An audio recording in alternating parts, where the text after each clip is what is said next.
Okay, we're back. We're back to ThinkTech Talks here on a given Tuesday. It is Tuesday. Yes. We're doing back to school with ThinkTech, raising public awareness. We're talking about land design, urban design. I knew I could do that. Urban design in Kakaako with Correct. Scott Wilson, who is the chair of the Regional and Urban Design Committee of the AIA, which stands for the American Institute of Architects. And more than that, Scott is also the president-elect, okay, of the AIA Hawaii. Honolulu. Honolulu for the year 2014. Right. Congratulations, Scott. Thank you. And thanks for coming on the show. Well, I'm glad to be here. Glad to be here. You guys, seem to be more important these days, and I'll tell you why. I mean, it's not that you're not important all the time. You build our cities, literally. In fact, you build everything, literally. Not everything, but All the places where we live and work and play yeah. and learn. Those places. Okay, that's flattering. Thank you. So we have, Kakaako is emerging. Kakaako, the city within the city. We talked the jewel in the crown of our city, Honolulu. The city which we are in the process of reinventing. We are coming together as a community to deal with this. And the more we talk about it, the more we hold together on it, be connected with it, the better it's going to be. And I say this after watching this incredible C-SPAN program. I think I told you about it. Oh, yeah. A fellow named Michael Kimmelman, April 2nd at Yale. He's a Yalie. And he talked about, public spaces and the public's input on public spaces. Really an important subject. And also the other homework, if you will, and I mentioned this at our program, we'll talk about your program too, our program, which was called Finally Finding Our Future in Kakaako. It's about the third or fourth such program that ThinkTech has done, luncheon program. Last Thursday, the whole thing is about, finding a new style of life, bringing people together. And the book that I mentioned is called The Happy City by a guy named Charles Montgomery. It's on Amazon you can get a download for $10 or something. It's really worth it because it's a happy book. It is. And I must say that I enjoyed even the part of it that I read. Because it's a You're pretty like long me. book. I got into a part of it. I haven't finished it. Yeah. So, architects are more important now because Kakaako is more important. It has emerged, and with it, we need your help. We're going to get your help one way or the other, but we need your help maybe in special ways on this special project. So first, who are you, Scott? Me? Well, you introduced me already. My name is Scott Wilson. I'm an architect. I also have a planning degree. I have been in private practice for 20 years. Currently, I serve as chair of the Regional and Urban Design Committee, and that's a yearly position that I've held for 3 years now.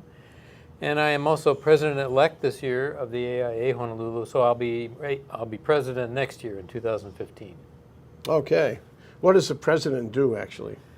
Before I ask you that, what is the chair of the Regional and Urban Design Committee? That's actually something I can really talk on. The Urban Design Committee, as we call it for short, really is a sort of a think tank, so to speak. We come up with policies and ideas for urban planning that we think are good policies to build on for position statements or specific projects.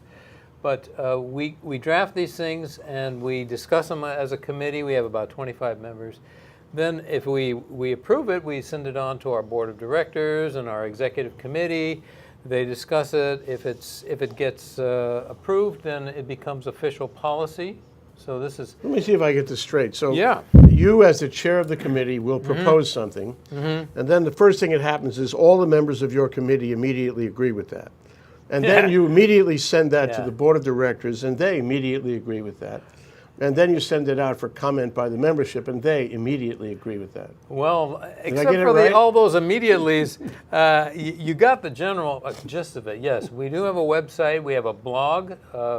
We recently produced some policies on Kakaako, and they were approved by our committee. Then they were approved by our board. Then they were approved. Then they were sent for a 30-day review by our members. Which is online. where it's pending right now. No, it's done. It's done. It happened in February. Okay, good. So officially, we are approved. We have a set of policies on Kakaako, which is right there. On the table. Yeah. Can you summarize that? I mean, what's it like? What kind of policy did you agree on? Well, policy let me just explain. Policy is a very bedrock statement about our core values as architects. So we would never talk about a specific building. We're going to talk about broad issues, like historic preservation. Yes, we should save our historic buildings. Or smart growth. Yes, we should conserve our resources. In the case of Kakaako, we have one statement about Kakaako Makai, that it should be used for public use. So again, broad statement, but you can see where we're leading with that. Yeah. Right? Yeah. So that's not an innocuous statement. No, real well, teeth policy on that has to one, have some teeth. Yeah, yeah. If it's, we're for motherhood and apple pie, it's like, oh yeah, so Nobody what? cares. Who cares? Yeah. So one of our issues has to do with Kakaako as an integrated community. The Makai and the Mauka have got to be linked, and we don't know the answer. Oh, I do. Okay, but You want to take a segue now or later about that? We'll come back to it. That becomes like a position statement. Are you in favor of a bridge over Ala Moana, or are you in favor of sinking Ala Moana 30 feet and letting it walk? Yeah. That's a position statement, but we have policy. So that's the kind of thing we have some policies, and I can speak to those and say, this is AIA's policy. This is what we all truly believe. Not very long. You want to summarize the policies that you agree on? No, that's what I said. They're very simple. Yeah, go ahead. One of them, overall, Kakaako, we support the master plan. We support a new kind of community with form-based planning code. What's that? That's... You discussed that last Thursday. At my meeting, I held yeah. up those two different books, and I said, this is for Honolulu, this is for Kakaako. Yeah. Form-based planning code emphasizes the actual location and the shape of buildings, because now we're starting to realize that an environment is more than just what use is here, how many parking spaces. An environment, look at Chinatown, that is a form-based code. People have to build right to the sidewalk, they have to put a canopy over it, they have to have a street front retail. Otherwise, it wouldn't be Chinatown. It wouldn't be Chinatown. And we're trying to shape a new kind of Kakaako. So when you say form, that's really an interesting word, because form is art. Form is space. That's right. It's not functionality at all. Yeah. Form versus function. You're into form on Kakaako. See, the rest of Honolulu, aside from special districts, is a function-based code, more or less. It's called the Euclidean Planning Code officially. But it's just how many square feet, how many parking spaces, what kind of use. And it's up to you what form, how high, within limits, and where. And now we're starting to realize, this is not making a good urban space. We're getting all these, kind of higgledy-piggledy store lines. Nobody wants to walk on the sidewalk because there's massive parking lots in front, and it's not attractive. Yeah. So when I came out here, I was in a special program in the Coast Guard, and they called and they said, you can be stationed in, what was it, Detroit? No, St. Louis, or Honolulu. I said, I think I'll pick Honolulu. And they said, oh yeah, you'll like Honolulu. And I quote, I can tell you the guy's name who told me this. You'll like Honolulu, 1965 it was. Whoa. You'll like Honolulu. It's a walking city. And I accepted that. Sounds but good. Came out here, I found only very few parts of the city were walkable. And now I would say that fewer parts are walkable. And we've got to get back to walkability. And Kakaako, at least in the form-based design of it, would be much more walkable. Yeah, you hit a key concept, walkability. It says it all, doesn't it? Yeah. Chinatown is walkable. Downtown is walkable. Waikiki is walkable. They are special districts. They have special rules. The rest of Honolulu, it's, as one of my deans used to say, it's it's partly gone to hell in a handbasket. It's Yeah, well, just, when you see these it's big become buildings, suburban. like the Nauru Towers and over the furniture store there in Kapiolani. I hope you didn't design any of these. I mean, they're monolithic, and you look up and you really feel small. Yeah. And you look down the block and it feels so far to the end of the block. There's nothing between you and the end of the block, but it's kind of Sahara. Yeah. And I mean, Asphalt. it's Asphalt. unrecapturable. It's gone too. Yeah. I mean, the useful life of a building like that is hundreds of years. What are you going to do? No, but I know you can get really discouraged, and I agree. Human scale is missing, but look what they did on the ocean side of Oahe. They actually took a very nondescript parking structure. They carved into it and they put in stores, and it did a lot to reclaim. So, never give up on architecture, even 400-foot towers. There are ways to add to them, to give them, true. To fix them up. 3 kinds of architecture. Am I right, Scott? One is you build it from the green, what do you call it, green lot. Whatever. Yeah, brand new greenfields. Greenfield. The second kind is, you take an old neighborhood and you redevelop it. Yeah. And the third kind is kind of a variation on the theme, but you take a non-walkable place that's junk, I mean, in terms of human scale, and you make it human scale. It's not really redevelopment, it's reorientation, it's reforming. Sometimes urban infill is used to describe taking an empty or an underused lot in the middle of the city and redesigning it to be useful. We've really got to do that. We need it. I think statehood, didn't leave us with a long culture of making cities, and now it's like we have to. We really must. Some of my favorite parts of the city are pre-statehood. Yeah. Chinatown, Kaimuki, Kaimuki Town. Yeah. Even Manoa Town has got some old buildings. They've lost some, but and all along King Street in Beretania, you'll find nice little blocks where it's continuous stores still. And there are little mom and pop shops. There's little, Manapua shops and okazuyas and, music stores, or there's whatnot. But that's all pre-statehood. That's pre-Euclidean planning code. Euphemistically Euclidean. Yeah, Euclid, Ohio. I don't want to see Euclid, Ohio, because it's got a bad name at this It's point. interesting. You talk about Beretania, for example. There are great things on Beretania, but the only way to get there is to drive and find a parking lot. Yeah. And in order to fix that, you've got to have land for a new parking arrangement. Yeah. And look at how Kaimuki works. It would work so much better if there were more parking and it would be distributed differently and maybe run differently. But even just a little bit, goes such a long way. That to little find interior, a few stores in a row changes the interior everything. parking lot at the top of the hill, and that made a huge difference. Yeah. It took cars off of the main street. Yeah. It gave us a nice little, downtown, or little sort of a small town feel on Wailea. And everybody has to be on the same page. I remember Yeah. I did a movie with forgive me, we'll come back to this subject in a minute. I did a movie on the Hawaii Bicycling League, and heavily invested in Kaimuki, believing that Kaimuki was going to be the center of cycling, and there would be cafes springing up at which cyclists would sit there and and play with their iPhones or whatever it is. And and one of the parts of it was something called a sharrow. A sharrow is a lane in the street Shared road, which has an arrow which says that the bike has some kind of priority there. Yeah. And I was assured, that they were going to repave Wailea Avenue, and they were going to put these sharrows down. Well, this morning I was there, not 20 minutes ago, Scott, and I noticed that Kaimuki at the crest was repaved, and it was relined, and it was, new blacktop. Wow! But I'm looking for the sharrows. No sharrows. And I say, what happened here? Government makes these promises, got a really short kind of attention span, and no sharrows. What happens now? So, I mean, what happens is, it goes helter-skelter. It goes a little step there, uncoordinated with that step, and before you know it, you get a Kaimuki that's going off the road instead of on the road. Anyway, just a thought.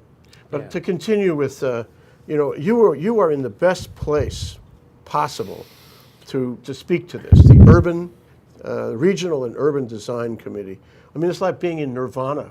You could, you must love being on that committee. It's very exciting. Yeah, I think there's an appreciation like you're coming to me and saying, hey, you're all powerful, you're in the center of the, I wish it was that simple. We are trying to raise awareness of AIA and architects that we have a design experience and design training in many areas, not just doing a cute little craftsman house in Manoa or a glitzy little retail shop in Waikiki. We've been trained on many levels, and one of them is urban level. Yeah. How are you going to adapt to being the president next year? How can you give this up? Aren't you going to be envious of the guy that takes your job? I'm going to be in a straitjacket. Yeah, they won't let me. I cannot just vent, my opinion anymore. Yeah. They'll say you're president. You can speak for AIA. They look to you. Don't go on a tangent and start pounding the table.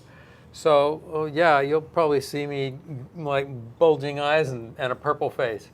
An interesting comparison is the Bar Association. Oh. I don't have a lot of familiarity with it, but I can tell you that lawyers always have a lot of opinions, and if you had that kind of sequential decision making you were describing about the committee, then nobody would agree down the chain. Oh. Nobody. It's herding cats. We always say architects are herding cats. And lawyers have lots of ideas about the law. Well, they're cats too. The Bar Association, only infrequently actually takes positions. Yeah. And what I understand most recently is the Bar Association actually has a lobbyist that goes and represents them.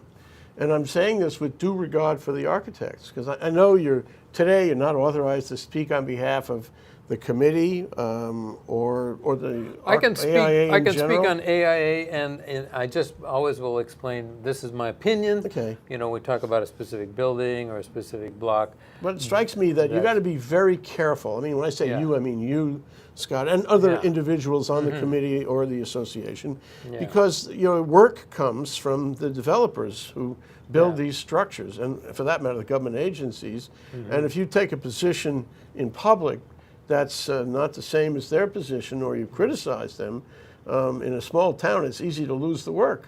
Yeah. It's just the way it works. You have to speak differently if you're going to take a position that wraps around a project where a developer might want it another way, a way that, for example, was not form-based planning, for example. So how do you do that? Well, maybe the AIA says we aren't going to speak about one project, or we might speak about Kakaako in speak general. about principles. But if, for example, if there's I don't know if you would ever do this, but there's this bill that where OHA tried to create a large structure in Mackay. You said, as a matter of policy, you think it ought to be for public use, and I surely 100,000% agree. Now it's going to come up again. We've heard that from Oz Stender the other day. It's going to come up again, and maybe again after that, until it gets adopted, until they, have what they think is the right to build, this huge condo. And you go to the legislature, maybe, or you get a lobbyist to go to the legislature and say, we represent the design guys in the community, the ones who care about how this all comes together, the AIA, and we don't want you to pass this bill. Don't pass the bill. We do that. Did you do it this year?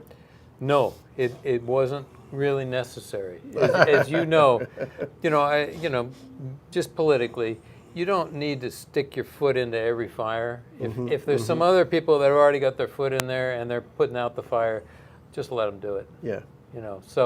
But we did have this policy in place, and we were watching those bills, because one bill continued to the last minute, as you know, and fortunately there was some developments, and the whole thing was brought down. It stopped. But we were prepared to go in and do testimony. I would prepare, or we would prepare a statement for our president to read, or John Ida is our current president, and he would go to that particular Senate committee and say, based on, we urge you not to pass this bill based on our policy. That's great. I love to see that. I mean, I think this is something that Michael Kimmelman was talking about in his remarks at Yale, about the emerging new duty of professionals, not only architects but planners, and to speak up even when not engaged, about planning in that community, and get part of the process, because they are effectively the leaders of the public. The public look to them And you know, And it's a duty of you know, sorts. two heads are better than one. We believe if we raise public education and we raise public awareness of these things, they'll understand too. That's why we had our meeting right after yours. The next day we had a public town hall meeting, and it was to discuss issues. We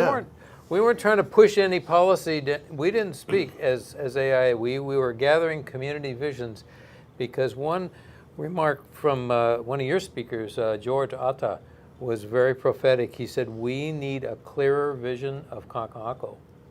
If we're going to continue to develop it, let's all agree on what do we want to see there. You know, and there was a danger. There's an apprehension in the public that we you know, this is just a developer-driven frenzy. Well, in some ways, the state has been. You know, that's not an AIA opinion. We don't think, frankly, that it's just a chaos down there. There are rules, and I tried to hold up those rules and say, hey, wait a minute, they have done a lot of thinking about Kakaako. Well, I want to get to that in the second part after this break. I want to get a status report, if you will, okay, on what exactly is going on, and you know, let's take a rational look at it and sort of, you know, defang all the arguments and the protest and all that, and try to see exactly what we've got going to date, and how much of an opportunity we have to have some effect on the final product. That's Scott Walker, AIA. He's the chairman of the, or chairperson, of the Regional and Urban Design Committee, and he's the president-elect of the AIA Honolulu next year. This is Back to School with ThinkTech, raising public awareness, talking about urban design in Kakaako. I'm Jay Fidell. We'll be right back. Aloha, my name is Willow Chang Alion, and I host a show called The Art of Life. We air live every Friday from 2 to 3 p.m. And what we do is basically we focus on individuals who create a unique sense of place for Hawaii. These are movers and shakers, artists, innovators. They are also traditionalists. They're all involved in the archival process, and they make this place a unique place, one that makes Hawaii a richer place to be. I hope you do join us, and certainly tell your friends about the show, whether they live here or they live abroad. It's a way to give back to our community. Okay, we're back. We're live. We're back to school with Scott Walker of the AIA. So Scott, you know, I mean, people really are not informed about what's going on in Kakaako. That's one of the reasons that we wanted to do our program, the Downtown Forum, last Wednesday at Laniakea. What a huge crowd, 155, 60 people. Wow. It's huge, and we're all really interested. Because I submit to you, it's because a lot of people do not know. And they may not be, you know, carrying an axe about it. They just do not know, and they want to know. And you, the following day, with the AIA, had this very elegant meeting at your 828 4th Street headquarters there, which is, I must say, it's up to the level of fine architecture. That office was beautiful. Nice meeting. And you know, again, you know, people don't know, and they want to come down and have a conversation. But anyway, I mean, it's just as a matter of observing it from a planner point of view. Where are we in Kakaako right now?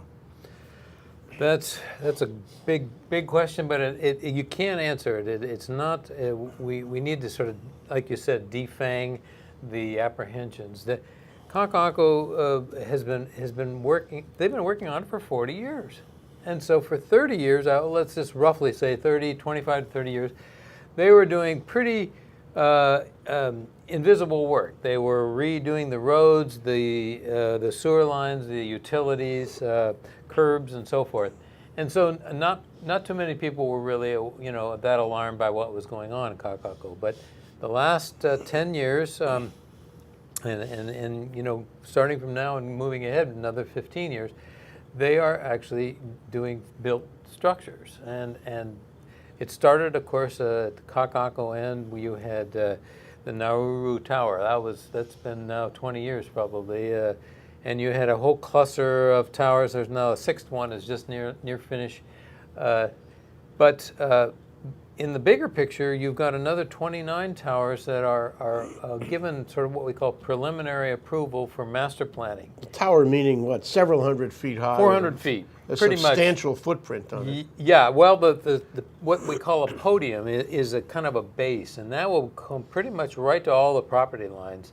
And that will be between 40 and 65 feet high. And that's the parking, isn't it, usually? It's usually parking. It'll have retail on the base, and then some kind of parking, and then usually some sort of recreation deck on top. That's, can I hold you there for a minute? It's right to the setback, I mean, to the Property line, property or just line. within, It doesn't allow sidewalk. for, Fifth Avenue type of sidewalks that way. Yeah, there will be sidewalks, and those are all in the plans. They're not maybe Fifth Avenue width, but they are meant to be pedestrian sidewalks. I think what you're really responding to is that there's no open space. There's no public. Okay. So open space is going to be in the parks and along certain promenade streets. But it is more of an urban environment. It's like Chinatown. Do we look for open space in Chinatown? No. We by and large, we're going there for people spaces, retail spaces, some living spaces. I went to Florence about 3 years ago, and we went for a wedding, a local wedding, a Hawaii wedding in Florence. You got it. How about that? Wow. We are global people. Now here. that'll probably slim down your wedding guest list. You'd be surprised. Anyway, so Florence, beautiful. Yeah. I mean, it's a work of art, the whole city, It is. and not 2 or 3 blocks from the Duomo there, and kind of the artistic center of the city.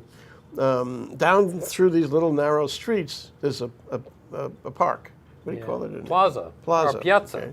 A And piazza, it's the obligatory church there, and the obligatory gelato store. Got to have that. And in the park, it was just green grass and little very simple benches and places where people could sit and talk and walk.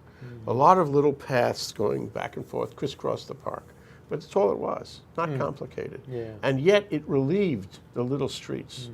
So you could have little streets and enjoy the little streets, but you had a place that you could see down the end of the little street. Yeah. And this would give you a place of relief. And I thought, what a wonderful thing that they did this. I mean, who knows how long it's been there. It could be, 500 years. It could be 2. You don't know. But it was perfect. The plazas of Europe are just, that's the organic city planning of the ages. Yeah, Obviously you don't have traffic, no vehicle traffic. And so those are really outdoor rooms. Yes. They belong to everybody. They're very carefully defined. What makes them work so well, they're open space, but they have walls on all 4 sides. They have little openings to get in. Yeah. But that's absolutely one of the highest forms of human cities anywhere. Yes. Yeah. We could have that.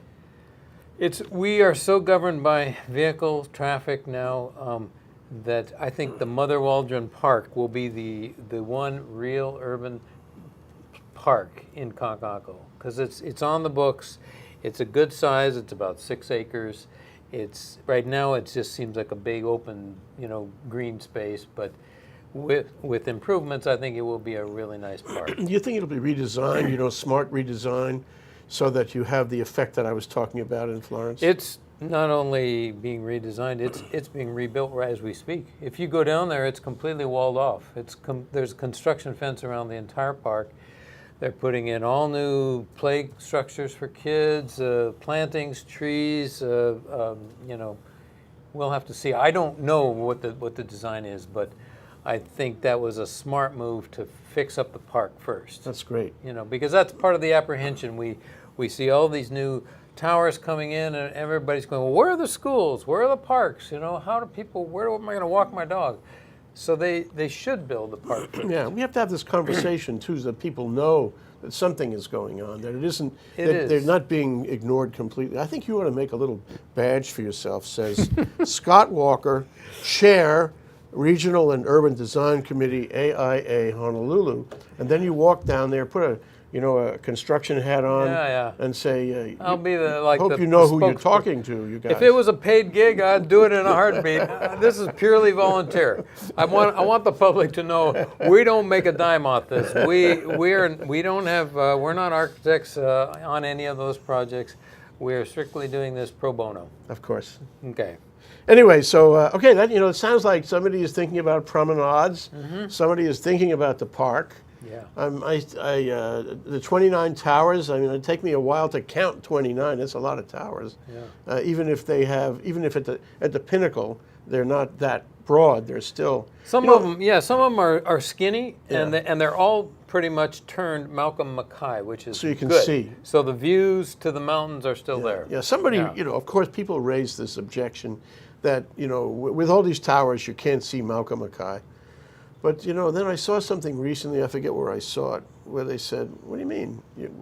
If you're going to build, you can't see everything. Yeah. You've got to give something up for building. It's either you have, flat fields and nothing going on where you can see everything, or you build and you can see a little less. It's the way cities go. And we always say we're on an island. It's a small island, and it does not have that much agricultural land left. We have built on a lot of it. Yeah. And either we continue to pave over all of our ag lands, and we end up continuing to have to bring in everything by container, or we take a breather and say, wait, we've got to save some of our open space so that we have someplace to go on the weekends to get away, and let's put all that housing unit into Kakaako. The British Commonwealth model, you see it in cities across Canada, see it in Australia and New Zealand. It's, a core, Yeah. and then it'll be like a beltway, and then it'll be suburban, and then it'll be country, like a concentric ring, Yeah. a design. Yeah. And it's zoning. I mean, and if you're in the core, you have to build up. The next one, you have to build green. The next one, or not at all. The next one, you build, residential only, and maybe regional shopping center. And after that, it's green and it's agricultural. Yeah. Works well. Makes a beautiful city. We don't do that. We should do that here, don't you think? We don't have that kind of centralized planning and government authority. We are the land of free will, and also, just pragmatically speaking, Honolulu is a weird shape. Yes, it doesn't amend itself to a concentric circle. Yes. It's just, we've got mountains, we've got ocean. Yeah. We're linear. It does amend itself to mass transit because it's linear. Right. We do support the idea of a rail line. We weren't terribly supportive of an elevated rail line, but a rail line itself makes all sense in the world with a linear city. Yeah, I sure agreed with you. On the whole question of elevation is that we're like acting bigger than our britches. We're not that big, and we could be fine at grade, and happier, and there would be more connection between people, and the stuff of life. Rail disconnects and separates and all that. But it is what it is, and I think in the process you have to recognize that. And I think we all have to move on from that issue. We're moved on. Yeah, we're on to Kakaako. Yeah. Now in Kakaako, the big question is, you've described in general terms where we are on the continuum. We probably have 3 or 4 years to go before it really starts to take shape. But is there time, Scott, for public planning, public feedback, artistic insinuation, to happen, or is it too late? Well, where are we on that continuum? Yeah. No, there's a lot of room for public input, and because, as I said, those 29 towers are strictly preliminary. That just means mass-wise, we have an overall concept, but we haven't gotten into details. The only ones that are fully permitted are across from the Ward Theaters. There's a block there that's just starting construction, and you have the Collection Building, which is on CompUSA. That's fully drawn and approved. It's the A and B building. Yeah. It's CompUSA is a that's big A&B. old site. It was a big open site. Oh, I know it.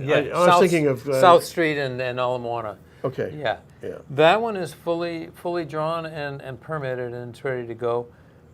You have 801 South Street up at the top, the news building site. That one is underway.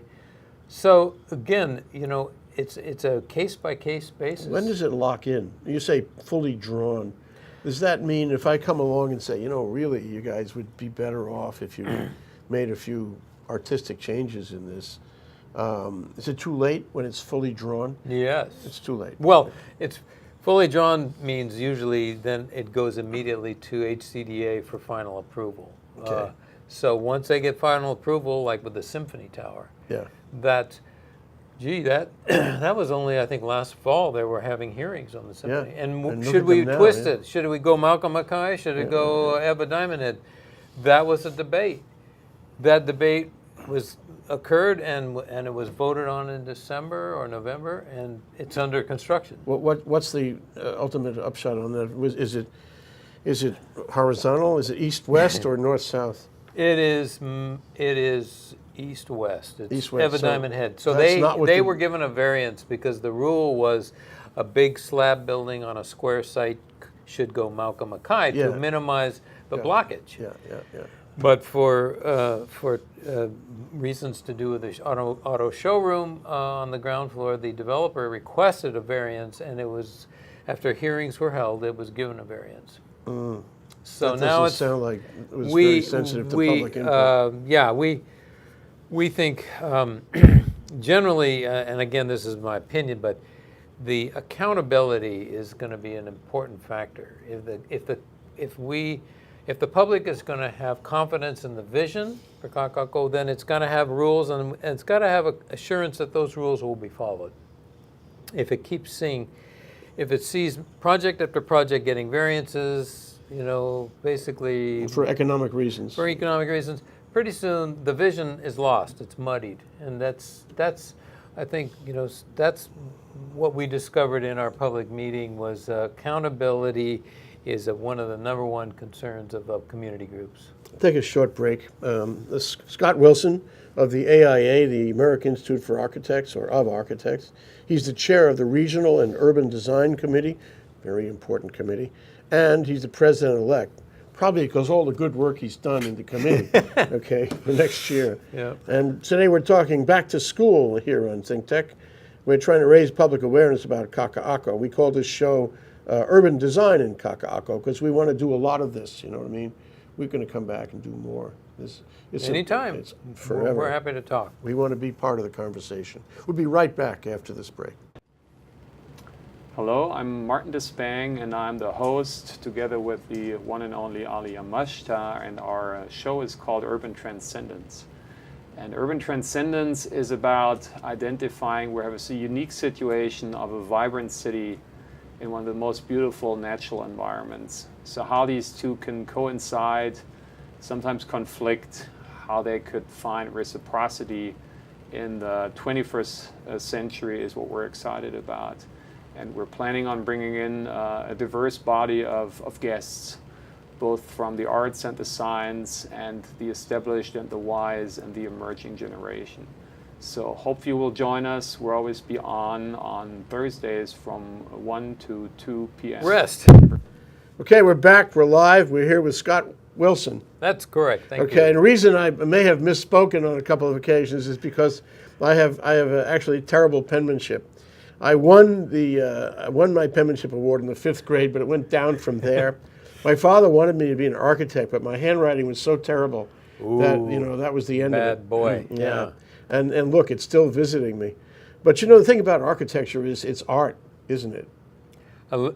There's a percent of art. Yeah. I'm careful to say it's not just for the artistic temperament because there's a whole lot of pragmatic, functional, kind of very cautious decisions that you have to make as well. Yeah. Well, it's public art. That's what it is. Yeah. It's the art of It is. city. It's which is on the highest level. It is. Yeah. It really is. You think of all the best buildings in all these cities, and they are truly inspired. Yeah. I want to talk about the conversation for a little bit. We have 10 minutes left or so. Okay. And the conversation certainly, for historical, ThinkTech put a program together at the medical school in the large auditorium there in Japsam in 2005. And we had every developer who was then contemplating a project, I don't think, aside the Cancer Research Center, nobody else did any of the developments that were talked about. They had models. Kamehameha School had this huge, big model of the thing they were going to build where 677 is now. They called it the Asia Pacific Innovation Center. I mean, complete model. And a lot of that, was like they were trying it out. Maybe they were trying to see what kind of public reaction they were getting. They actually had their architect calling prospective tenants, asking to see whether there was market interest Sure. for that. Then we did another couple of them in the years that followed, and we did one last week, and so did you. And I think there's an accelerating conversation happening now because there's accelerating action in Kakaako. You know, for how many 30 years it was tumbleweed, and everybody said, "Well, what's wrong with HCDA? Why doesn't it build anything?" Yeah. And then all of a sudden, within a year or two, it's the other side completely. How come they're building everything? Yeah. Are they out of control? Yeah. Yeah. It's just development and developmental chaos going on, but it's not really. It's just that it's finally time. Yeah. After 30 Yes, years, I agree. After 30 years of prep, we're going to start to see a lot more action. Right. It was a coiled spring waiting to be uncoiled. Yeah. So the question is, in this conversation, how should we proceed? I know that there was talk at the AIA meeting last Thursday. I'll be okay. There was talk about building an organization or building a group that would continue to talk. Yeah. And what do you see for that happening? Well, the upshot of our meeting was it was the first meeting, and we want to have many future meetings on more specific subjects. I mean, what I wasn't able to do at the end of that meeting was actually create a list of common points to make that vision, to start building that vision. Again, there is a vision out there. The public is not very aware of it, but the community groups all kind of added their own little perceptions and ideas, and I think generally speaking, it was all consistent. You know, It was. There is a desire. There's an understanding that this is going to be a new type of neighborhood for Honolulu. It is going to be a walking-based neighborhood.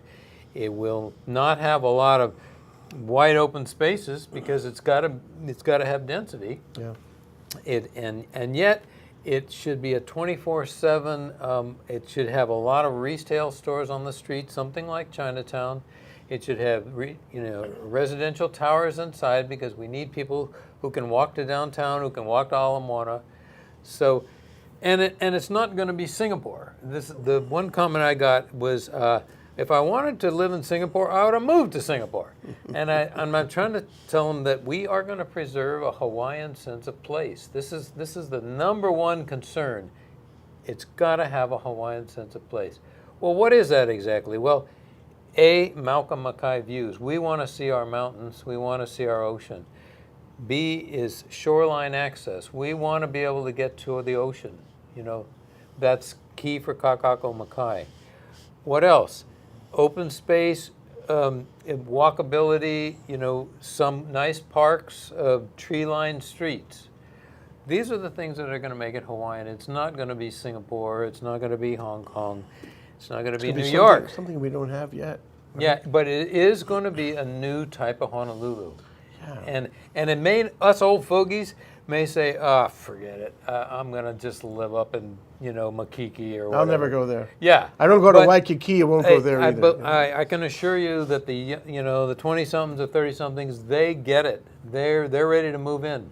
Yeah, well, the interesting thing, and I just became aware of this by virtue, actually, of something that was said at your meeting last Thursday, is that we're not doing this. I mean, the city, the people involved, we're not doing this just for the sake of those who might live in those towers. Mm-hmm. We're doing it for the whole city. Yeah. So if you live in Sierra Drive, we will want you to come down there. Yeah. On a weekday night, on a weekend night, on a Saturday morning. We want to have enough attractions, restaurants, cafes, what have you. I mean, a new kind of a European Honolulu or a Honolulu in Europe, something, where you'll be attracted and you'll have, so, you have a reason to be invested in this. Yeah. This is your place too, even though you're not spending the money for a fancy condo. Yeah. I mean, why do we go to Chinatown, downtown, Waikiki?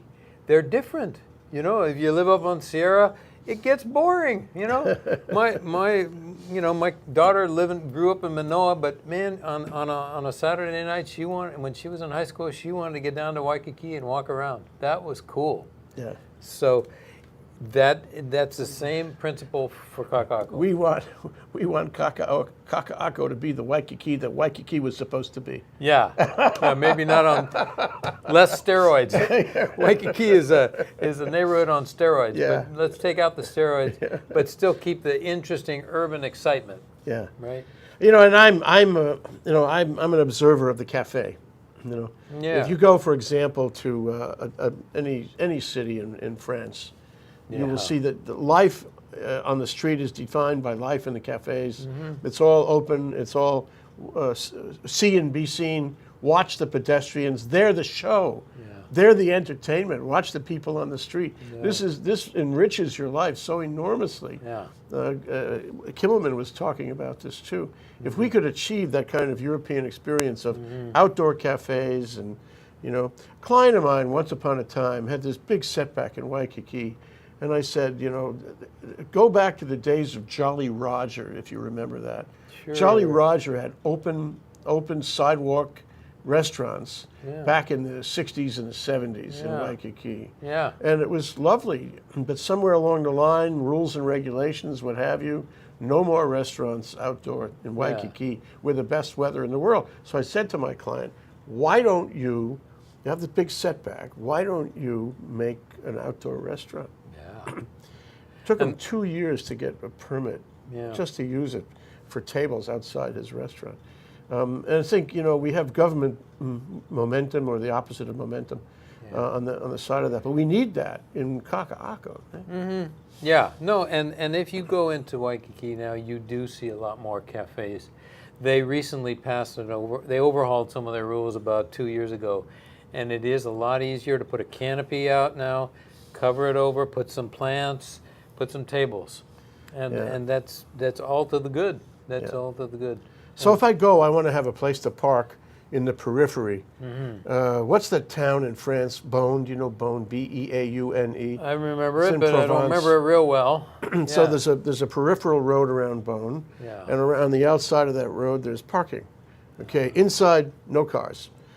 So you go inside the circumference road, and you can walk all day, and it's great to experience. And the city is built for that, so you have a lovely time. We need parking on the outside, not necessarily on the inside, where we can, park and then walk into Kakaako. It's my view anyway. But query, is that going to happen? How's that going to work? Are we going to have a, kind of a mess? Well, I think they're going to do that on a project-by-project basis. I have not heard of any announcements for sort of big, peripheral parking. I mean, I've heard that for Waikiki, and that makes a lot of sense for Waikiki. Kakaako, they are building it into each project, and if you notice that new Nordstrom Rack project, in the middle of the block on Oahe, you turn in, and there's a big internal parking lot, which is, they got it right, because it's not affecting the street. It's not a big ugly thing on the street. It's internal. So you take a little tunnel, and then there's plenty of parking. So I suspect that in terms of parking, that's what they're going to do is have these internal parking lots, and there will be some public parking in each one of those. And then, of course, the big issue, which was in terms of Aloha Park downtown, and Aloha Tower and all that. Yeah. Well, it's not Aloha Park. I mean, Tamarind Park. Yeah. No, the Tamarind Park, good example. We spoke about that. That park that's right. Irwin. Irwin Park. Yeah. Park. I mean, it's really a loss, and it's really too bad. It's going to what be happened. converted now. Back to a real park. Now it's been officially declared a park again. Oh, that's great. Good to hear. That is tremendous. Yeah. But parks are critical assets. I know. So the question is how you connect. We only have time for a minute more. But how do you connect the Mackay part with per your policy, hopefully, which is green space and public space, with the commercial and watching people at cafes and shops and all that space on the Mackay side, on Mauka side. Yeah. How do we connect that so it flows one side to the other? In Aloha Tower, it has failed. Look at downtown and Aloha Tower. No connection. No connection. I haven't been to Aloha Tower in years. It's just too much trouble getting there. Yeah. And my office is always within a block of Ala Moana. So how do we not have that problem in Kakaako. Well, this is going to be, our next meeting. I got a feeling this has been bubbling up as one of the most important topics. Now that we've got a vision for Kakaako integrated, okay, how is that going to be? It's not simple. Yeah. Everybody's throwing out ideas, and Don Gu in our meeting eloquently talked about a real designer bridge, a Calatrava kind of a bridge or something that's very elegant that just swoops people over Ala Moana. And Andrew Tang, was it? Andrew also Tang spoke about the designer bridges. Those are beautiful pictures. Yeah, I think that's the next stage. Is let's brainstorm. There's going to be there's several ideas. We don't officially espouse any one. Don't overlook the barn stands as a possibility. Yeah. I know there are technical issues, but if you had a great big area where you hash marked it, the cost is nearly zero, right? I know. Hash market, so everybody was free to walk across that street. Yeah.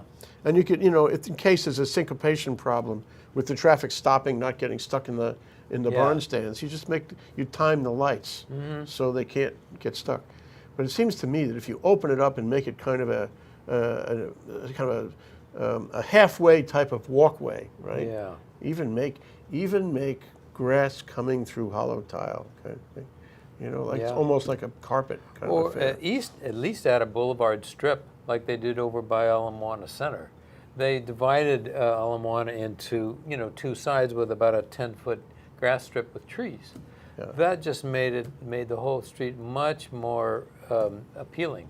Yeah. To cross. We have miles to go. So, I mean, No kidding. I have to say, whether you're the chair of that committee or the president of the AIA Honolulu, you are the natural center of it. I hope you get used to that, Scott. I'll try. And that you have more meetings like you did last week. Thank you. And that you invite the public to come down and speak their minds like you did last week. We need a forum. We need a regular place where people who care about this can come and give their ideas, right or wrong, good or bad, but at least have the benefit of at least some good ideas, and then you can sort of germinate that into some real effect. Yeah. That's what we hope to do. We're looking for you, looking to you. Yeah. We're here. Thank you, Scott. You're welcome. Scott Wilson, was it? Yeah. That is correct. Thank you. The chair of the AIA Honolulu Regional and Urban Design Committee, right here on 828 4th Street, and next year he'll be the president of the AIA Honolulu. We're talking back to school here at ThinkTech. We're trying to raise public awareness, in this case about Kakaako, urban design in Kakaako, and we're only beginning the discussion. Thank you, Scott. My pleasure. Jay, you got it. You could have been an architect. Aside from the handwriting.